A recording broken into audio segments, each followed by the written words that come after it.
Welcome to this month's Town Administrator Report. I'm David Watts Jr., and with me is our Town Administrator, Steve Maio. Steve, welcome. Thank you, David. A little wind blown today, but and Very cold, wind blown and very cold. but otherwise upright. But one comment I do have to make is that the DPW this last weekend for the big storm just did a fantastic job. Yeah, they really care. They really prepare. They do a good job.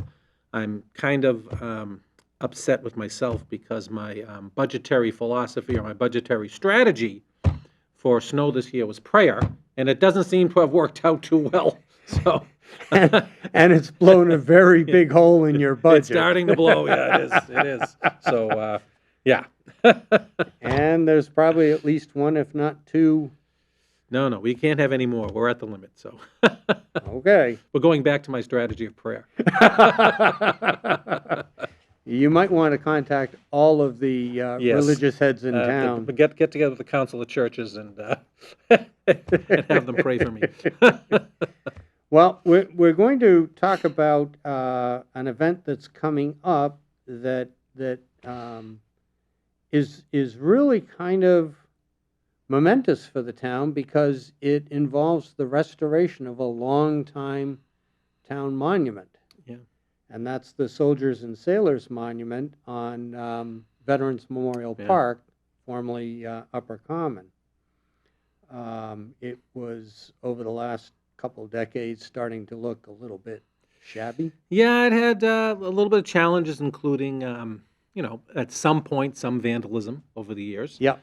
One poor figure lost an arm. Yes.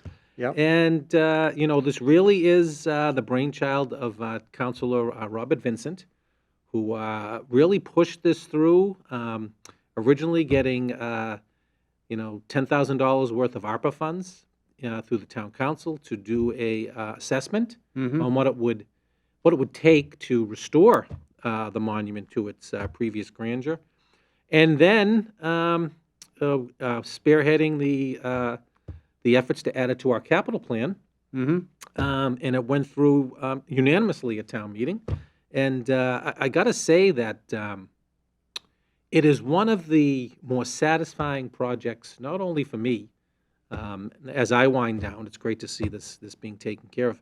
But I can't tell you the amount of citizens or passersby that have stopped and watched the restoration process. The process of taking down the existing statues, which really just weren't glued in, screwed in, or anything, just sat on the existing pedestals. Which, given some of the hurricanes we've had over our lifetimes, pretty amazing. Watching them being removed, and then watching them watching the obelisk being, power washed and carefully washed, and then the statues coming back.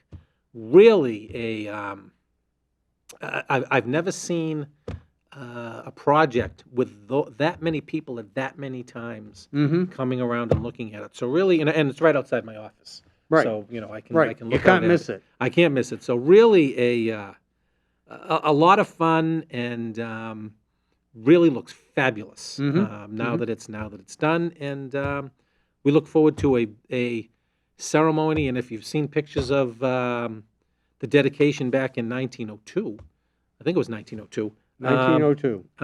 June 17th. June 17th, it was packed. I think it's going to be packed again. Yep. I don't think that the crowd will be wearing wool suits and hats, and I don't think the men, or I don't think the women in the crowd will be wearing long sleeves and dresses, big dresses, but maybe some will.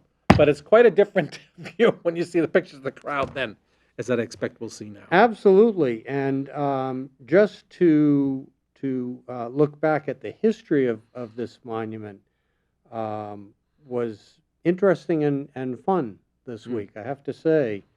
And like a lot of things in that day and time, it was made possible by a bequest in a will. Yep. Harriet N. Flint, she left $10,000 to the town of Wakefield for the purpose of building a Civil War monument. And so and a committee, of course, was formed of townspeople to put it together. And eventually, she died in 1898. 3 years later, the town accepted a design from a company called Van Armringe Granite Company, which was on Bromfield Street in Boston. And the price was $10,715 for the statue.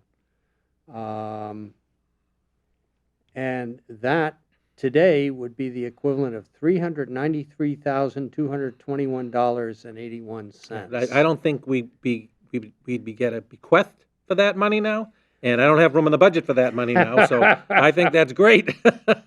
And, like in any project, there were cost overruns. It finally ended up costing $13,845.08, which today would be over $500,000 for that statue.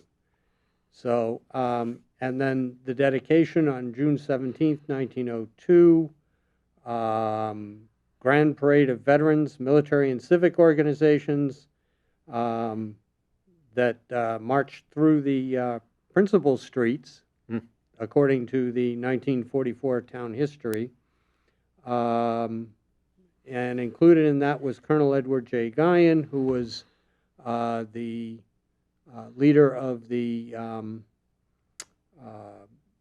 group of Wakefield soldiers who fought in the Spanish-American War, the Richardson Light Guard, Department of Massachusetts Grand Army of the Republic, which ceased to exist in 1956.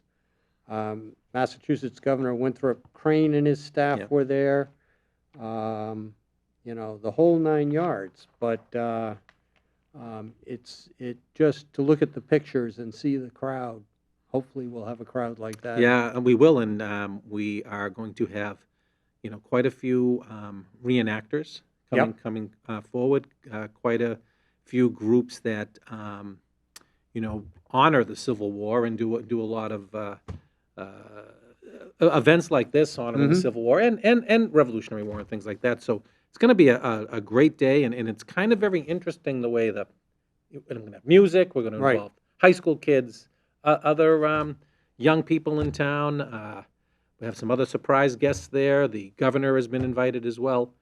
And what's very interesting about the ceremony is on these rededication ceremonies is actually we will kind of turn over the statue for a brief period of time to the military groups who will then rededicate it back to us. It's really quite an interesting dynamic that's going to happen. And that will be part of the ceremony. That'll be part of the ceremony. That's on May 31st. We're going to have a nice day of reenactors involving students, talking about the battles that are inscribed on the statue, and then around in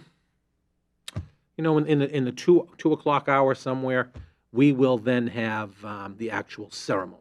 So there'll be lots of time to see some reenactors on the common. We'll have cannons going off. We'll have a group down at the old burial ground marching up as well.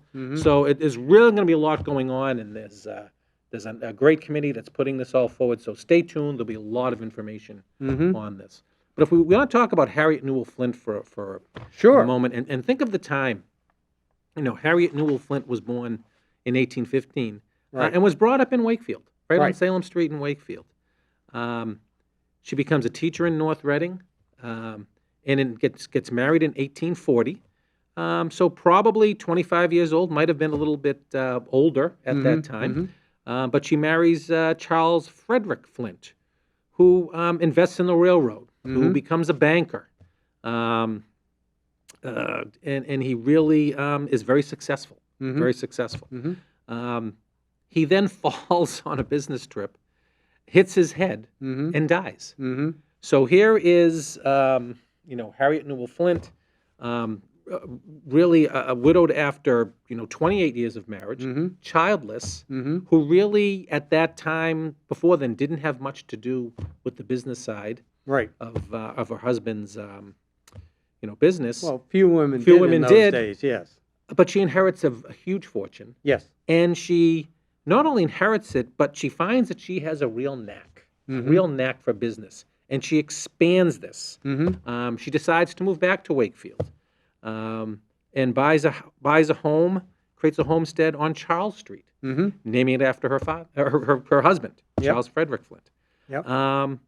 So, really quite an extraordinary woman who then, in her will, bequeaths her town, $10,000, which, as you say, was quite a bit of money back then. Sure. So this, statue can be built and developed. I think it's quite a story and quite amazing. Well, and the other side of the story is the artistic side. Yes. Some of which is still shrouded in shadow, interestingly enough. But they went to this firm in Boston, Van Ameringe Granite Company, who specialized in this sort of thing, and they, in coming up with the design, it's 5 figures, a flag bearer at the top, and then 4 soldiers representing infantry, artillery, cavalry, and navy, all of which Wakefieldians served in the Civil War. But what I found most interesting was that the color bearer, the flag boy, that statue is a replica of the 14th,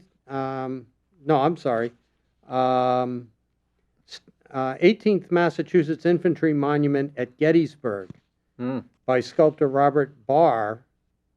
The reproduction rights were obtained by Van Ameringe from Smith Granite Company in Rhode Island, which apparently they worked with quite a lot.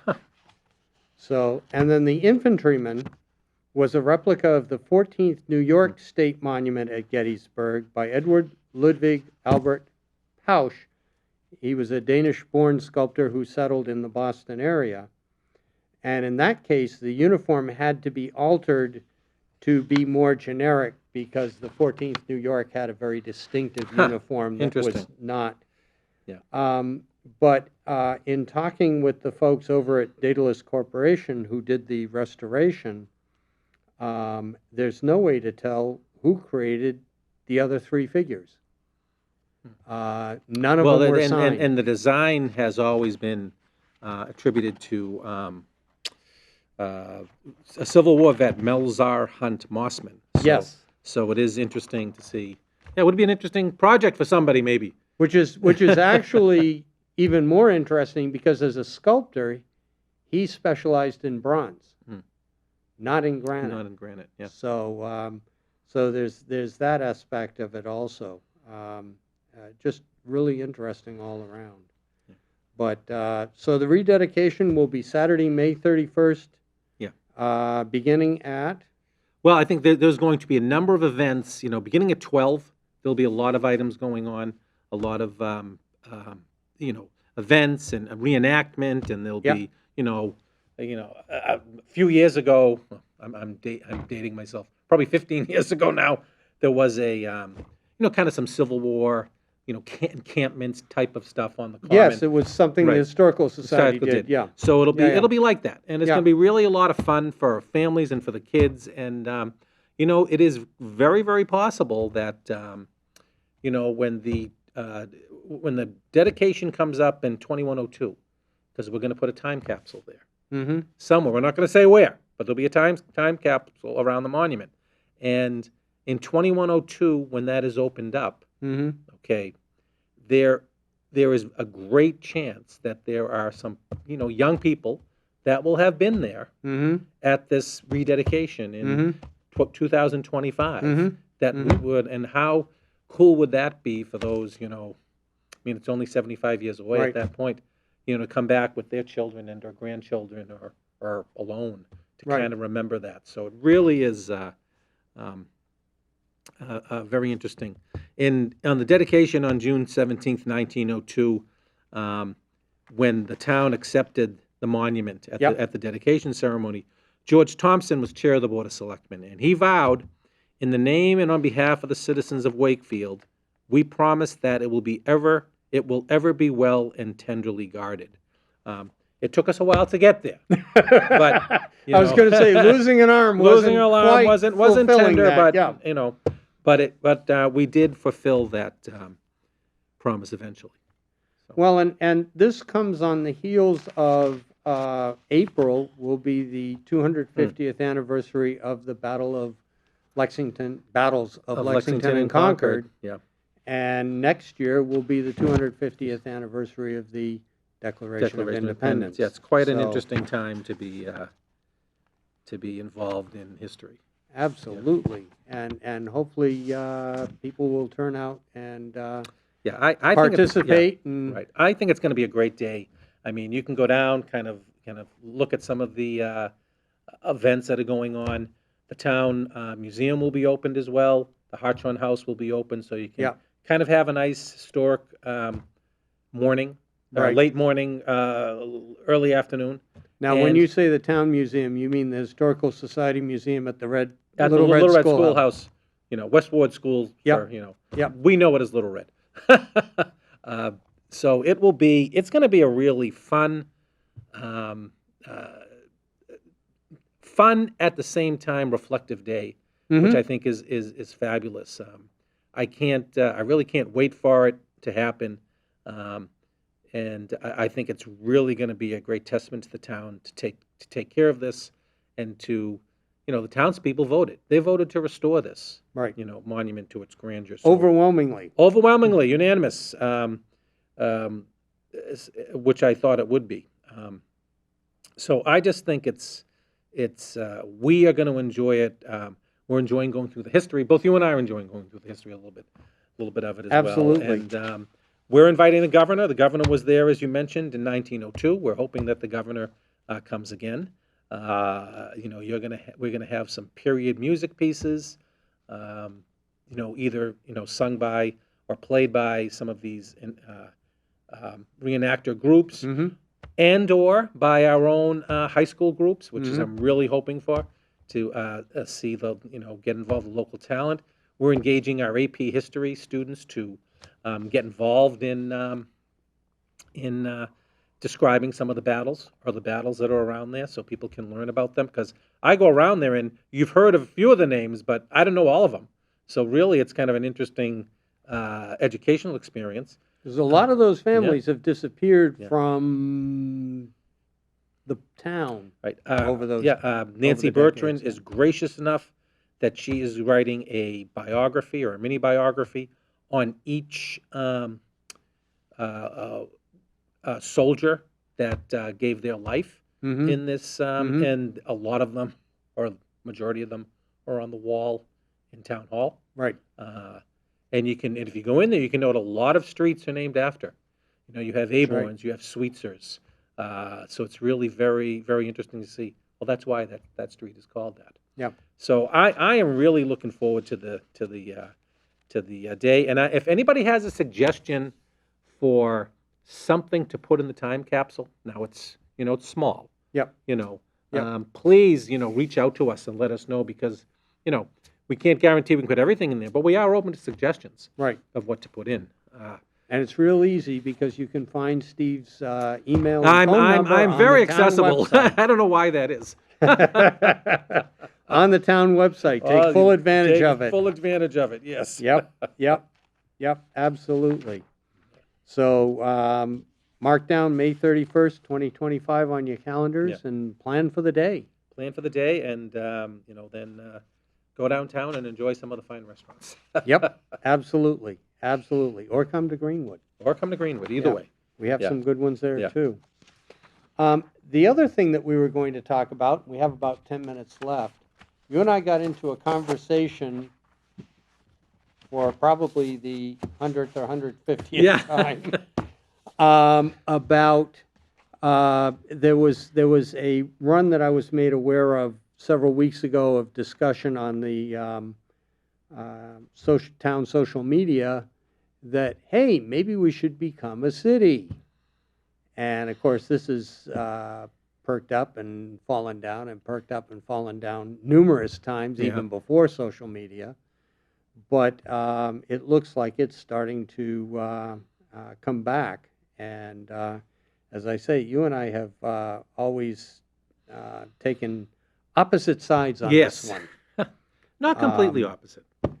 But because for a lot of reasons, I think that, it would be diminishing to the town to change from town government to city government. We know that our neighbor next door once did it, and that's Melrose. They were a town government, went to a city government. Not sure it would work as well here in Wakefield.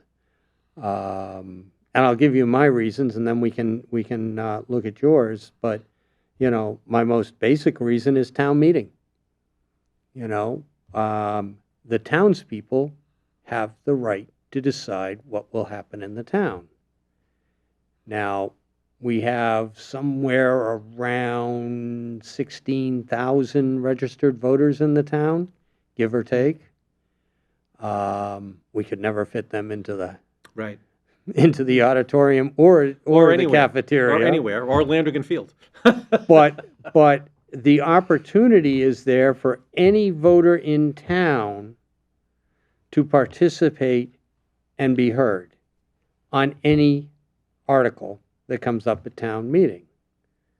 That direct influence, which is a New England tradition going back to the very origins of New England, is democracy at its best because everybody has a say. Of course, they also all have the responsibility that they have to be informed, they have to know what's going on, which is not an easy thing to do, but it is possible. They have to show up. But the opportunity is there for any voter in town to go to any town meeting session and have their view on whatever article comes up heard. Well, my turn. We're cramming this into 5 minutes. We've had very lengthy conversations over the years on this. Yeah. So my feeling is it's a very idyllic painting of town meeting. And you go back to beautiful Norman Rockwell pictures where, there are, very few of the citizens, well, probably all the citizens come that can, because there's only 100 of them in the town. But also at that time, the only voters were men. Okay, yeah. So that's a change that you accept some change, I see, David. So you accepted that one. And I worry about a few things. I worry about what would happen if we had a town meeting where we could not accommodate everybody. There is no place in town where we could accommodate 16,000 voters. Right. Okay. So that's an issue. Now I know that's kind of never going to happen, but who knows? We've had quite a few that come for debt exclusions for schools and things like that. But still, it's only a tenth of that, or maybe that show up, or maybe 20% of that might show up on a real big day. So I do kind of worry about that. Logistically, how do you handle that? I think that we also run into, with town meeting, although not so much now as I think it was perceived years ago, about packing. People say town meeting is being packed. Well, I never liked that term because people showed up because they had an interest in an issue. Right. An issue, because people came and voted that you didn't agree with, doesn't mean that it was packed. Right. Because you can say the same thing about an election, a ballot, a regular ballot. And we do offer in our charter the ability to take something to the ballot. Mm-hmm. So there are things that can go to the entire ballot. But I do think that there is some inherent inefficiencies in this wonderful, idyllic, colonial system because of our size and complexity. So what I have advocated with you over time Mm-hmm. has been that we look at a representative town meeting, Mm-hmm. where each precinct is how I envision it. This would take a lot of changes. It would a charter change, and it would take a vote. My envision would that you would have 10, 15 people elected per precinct, or 20, whatever the number is you choose. And those people would then go to town meeting, and they would be the ones that vote. Mm-hmm. Other people could come and speak and make and be heard, but your actual vote would be transferred to your representative. I always viewed it in my mind is that, I'm in precinct 7, you're in precinct 4, I believe. That whoever our precinct reps. 3. You're in 3. I'm in 3. 3. Runs down the middle of Down my the street. street. So one side is on 3, one side is in 4. Yeah.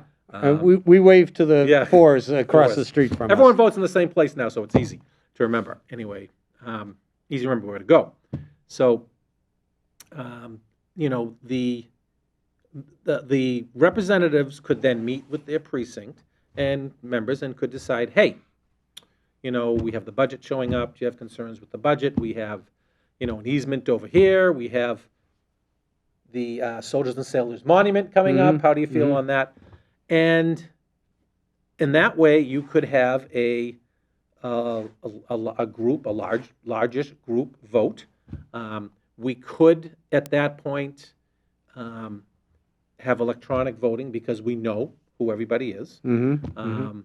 And I just think that would be more efficient, and which is kind of the way that Reading does it. So you have Melrose that went the city route, Reading that went the representative town meeting route.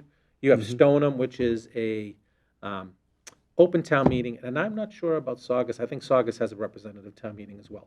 So Yeah, I I'm think not sure. I think you have. I know that Linfield has an open town meeting. So you have these communities around that are somewhat similar. All have a different way, Right. or similar ways. Right. Each doing a different way there. So it's kind of interesting. It's funny because during COVID, our system of government required that you be there for town Right. meeting. And Right. as you recall, we had people inside, outside. Yeah, The, I was adjunct moderator in the outside, either in the there at broiling field house. sun We had or the peop- freezing yeah, cold. We had people spread out everywhere. Yeah. It was logistically much easier for those that had a representative town meeting because they could actually hold that town meeting via Zoom. Yeah. And the governor actually, there was an emergency order that allowed those communities to do that. It was very interesting because there was a number of people that kind of chastised me in my office and in the town because we weren't having a Zoom type of an electronic town meeting, and some of them even sent me what the governor, the governor's order, and I kept saying to them, yes, I know what the governor's order is, but you need to read the first sentence. For those of you that have a representative town meeting, comma, this is what you can do. We were not in that group. Right. So it's logistically easier. Do I think that the results have been better for those communities, which is really maybe what matters the most? Right. I think that we've done a pretty good job over the years with an open town meeting. I think Reading has done a good job as well with the representative town meeting. So it's I don't know which item is better there. I do agree with you to the fact that I don't think Wakefield is ready to make the jump to become a city. Although I do get, again, people contacting me saying Right. that this would be easier to get grants, it'd be easier to get things done. I don't think so. I mean, I think that we've done a pretty good job with our group here. I don't think going to a select board or a town council like we have versus a city council makes that much of a big difference. I will say that we do have to actually vote on our budget Right. a little bit earlier than cities do Right. because we have to post the warrant and there has to be a time period and it has to be posted for 2 Sabbaths and our charter says even earlier than that where you can have some cities or you can have cities that can have their budget meeting on June 30th Right. and be all set for the next fiscal year. a lot more flexibility. I don't think Wakefield's ready for that jump yet. But who knows? But on the other hand, people do say that some people think that they like the fact that a mayor needs to run every 2 or every 4 years, however your city charter says, and they're accountable. Maybe town administrator should be an elected position. I've never heard of one, but good luck to the next person then. That'd be interesting, because how does a town administrator report to the town council that appointed him if he's elected? And it'd be a little bit of a serving two masters, I would think. But we digress. But one last thought, and that is, regardless of which system, open town meeting or representative town meeting or a city, the voters still have to make the effort to be informed, to understand what's going on in the community and how they fall on this issue or that issue, not based on emotion, but based on the facts. And dare I say, not based on what was just posted on social media. Which is usually emotion. And on that note, thank you for joining us. We'll see you next time. Have a nice night. Stay warm, everybody. Yeah.